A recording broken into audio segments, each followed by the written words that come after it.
Masyarakat Jakarta ngamuk geruduk Balai Kota, tagih janji kampanye Anies. 23 janji, terrealisasi kok cuma 5, dasar gubernur 0%. Ini Anies, nggak ada gitu loh.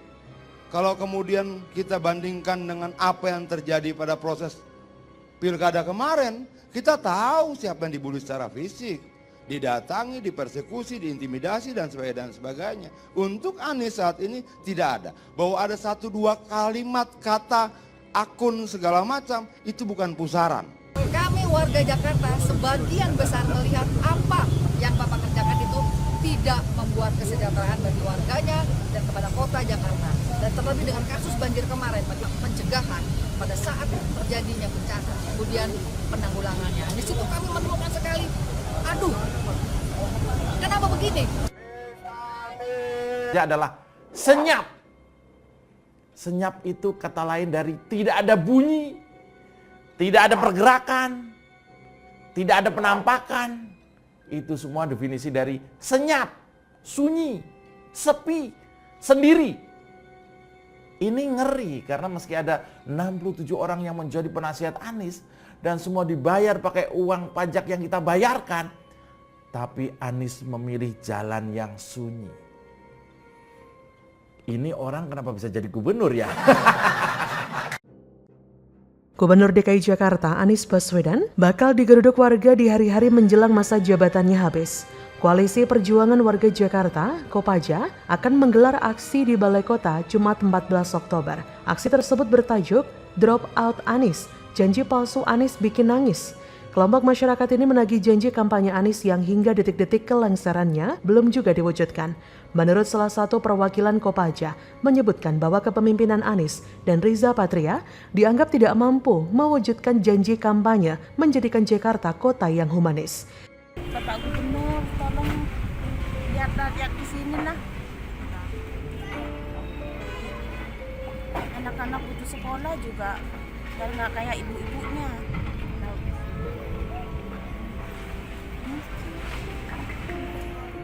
Udah betah di sini nih Pak.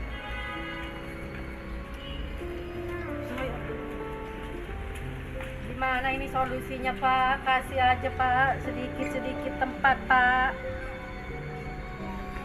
Kasihan anak-anak sekolah Pak.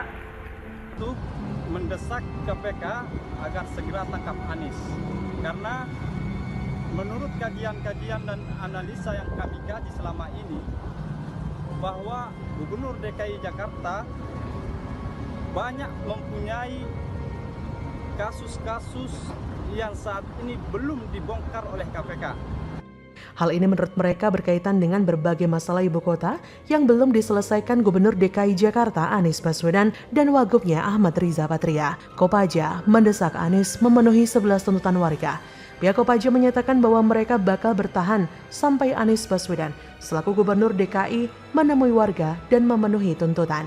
Saya ragu ya Anies mau menuruti permintaan tersebut karena selain masa jabatannya yang akan berakhir beberapa hari lagi, Anies sudah tidak peduli lagi dengan Jakarta. Ia sudah lepas tangan. Saya semakin yakin jika tuntutan tersebut tidak akan digubris oleh Anies. Pasalnya dari total 23 janji yang diumbar Anies di saat kampanye dulu, cuma 5 janji yang sukses ia tunaikan. Ada 5 janji Anies yang dianggap berhasil mencapai target, diantaranya adalah: pertama, Anies berjanji untuk memperluas manfaat KJP menjadi KJP Plus pengguna usia 6-21 tahun untuk kelompok belajar paket ABC, madrasah, pondok pesantren, kursus dan bantuan tunai untuk keluarga tidak mampu. PDIP menilai janji itu mencapai target karena KJP Plus menjangkau anak putus sekolah bisa digunakan untuk program kejar paket, namun belum ke madrasah atau sekolah di bawah Kementerian Agama. Kedua, Anies berjanji menjaga harga kebutuhan pangan di Jakarta dengan inflasi. Realisasinya inflasi relatif terjaga di level 2,4% selama periode 2018-2021. Ketiga, Anies berjanji mengintegrasikan transportasi DKI Jakarta. Realisasinya Anies sudah mengintegrasikan transportasi di Jakarta dengan satu harga Jaklingko, namun mengorbankan pelayanan terutama di Transjakarta yang menyebabkan menumpuknya penumpang di halte-halte Transjakarta. Keempat, Anies berjanji menyelenggarakan berbagai kesenian Jakarta sepanjang tahun. Realisasinya, Pemprov DKI rutin menggelar festival kesenian sejak 2018. Terakhir, Anies berjanji meningkatkan bantuan hibah untuk lembaga keamanan dan ormas. Realisasinya, hibah 352 miliar untuk 131 ormas keagamaan dan tempat ibadah tahun 2022. Memang dari kelima janji tersebut sudah terrealisasi, tapi itu pun masih banyak kurangnya. Bahkan kelima program tersebut jika diperhatikan tidak untuk kesejahteraan rakyat, tapi hanya untuk kepentingan dirinya sendiri dan kepentingan beberapa kelompoknya saja. Ngeri loh ya, karena masih tersisa 18 janji yang entah ngajar kemana. Shh.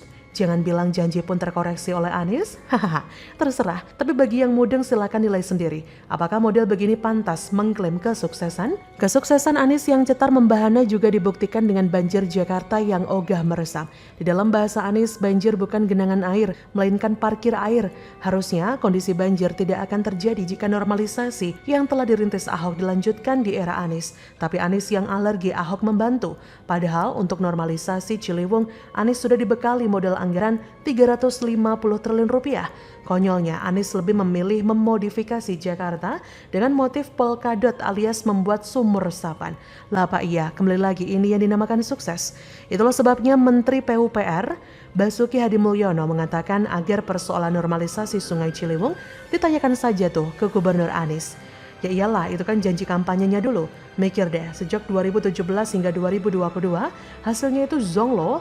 Hanya gegara Anies ogah mengotori tangannya karena harus melakukan penggusuran. Orang waras wis mudeng, tetapi Anies kekeh sesumbar ngaku berhasil. Padahal ketika Presiden Jokowi mempercayakan Heru Budi menjadi penjabat Gubernur DKI menggantikan Anies, itu harusnya jadi tamparan telak. Sosok ini bukan asal mungut, melainkan sudah dikenal baik oleh Jokowi dan Ahok karena rekam prestasinya. Ibra diminta membersihkan sampah, banjir, dan kemacetan di Jakarta menjadi prioritas yang diamanahkan Jokowi kepada Heru. Kenapa? Sebab gubernur pendahulunya gagal. Siapa dia? Silakan tanya Mbak Google yang merekam seluruh perjalanan dan kesuksesan Doski ini. Jadi bagaimana menurut Anda?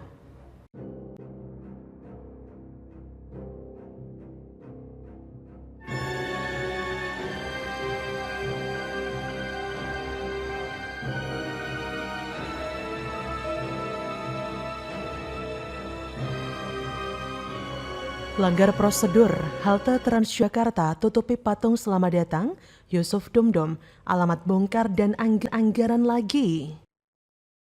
Iya, itu kami kritisi dan kami mengingatkan kepada teman-teman Pemprov bahwa ini sangat berpotensi melanggar peraturan. Melanggar peraturan, Pak Andika? Kita coba cermati di Undang-Undang 11 2010 secara jelas, komprehensif, tuntas. Kita bersepakat tidak, kalau yang tidak dituangkan di dalam undang-undang, tidak terdapat di dalam undang-undang bersifat makruh, bisa dijalankan dan bisa tidak dijalankan. Dengan banyak pertimbangan, di sana ada cagar budaya yang harus kita perhatikan apabila itu kemudian ada pengaspalan dan lain-lain gitu ya. Tapi tetap saja sedih saya melihat nasib warga Jakarta yang menjadi saksi kehancuran kotanya. Mereka yang memilih Anies harusnya malu karena dari dulu pun seharusnya mereka tahu Anies Baswedan parah sekali. Tingkat memalukannya level dewa. Mana ada sih manusia yang luput dari kesalahan? Tapi apa yang terjadi di era Anies ini luar biasa memalukan. Kesalahan demi kesalahan dengan tingkat kebodohan yang tinggi terus dilakukan. Pegiat media sosial Yusuf Muhammad alias Yusuf Dumdum kembali buka suara perihal siasat Gubernur DKI Jakarta Anies Baswedan yang sengaja mengada-ngada proyek untuk menguras APBD DKI menjelang lengser jabatan. Hal itu ia sampaikan melalui akun Twitternya Jumat 30 September. Dalam unggahannya, Yusuf menuding bahwa pembangunan halte Transjakarta yang melanggar prosedur karena menutupi monumen selamat datang dinilai sebagai proyek lebih bayar yang berakhir dibongkar pasang. Pasalnya, menurut Yusuf, Gubernur seiman itu pernah membangun jembatan penyeberangan orang Bundaran HI, tapi ujung-ujungnya dibongkar demi jaga visual patung selamat datang. Yusuf pun menduga bahwa tindakan inkonsistensi Anies ini sengaja dilakukan untuk mengada-ngadakan proyek demi menguras APBD menjelang lengser jabatan. Ya elah, lagi-lagi kebegoan Anies dipertontonkan ke publik. Ketidakkonsistenan tindakan Anies membuat wajah ibu kota Indonesia menjadi semakin semrawut. Sebelumnya diketahui bahwa Ketua Tim Sidang Pemugaran TSP DKI Jakarta Boy Birawa menyatakan PT Transjakarta merevitalisasi halte Transjakarta Bundaran HI tanpa persetujuan TSP atau Tim Ahli Cagar Budaya. Menurutnya, bangunan halte Bundaran HI telah menutupi patung Selamat Datang, padahal patung Selamat Datang merupakan objek diduga cagar budaya, sehingga patung tersebut tidak boleh ditutupi. Boy memaparkan pembangunan halte Bundaran HI telah melanggar prosedur dan etika terhadap cagar budaya. PT Transjakarta seharusnya meminta persetujuan TSP dan TACB terlebih dulu sebelum menjalankan revitalisasi. Sebab halte tersebut berdiri di kawasan ODCB, yaitu Bundaran HI.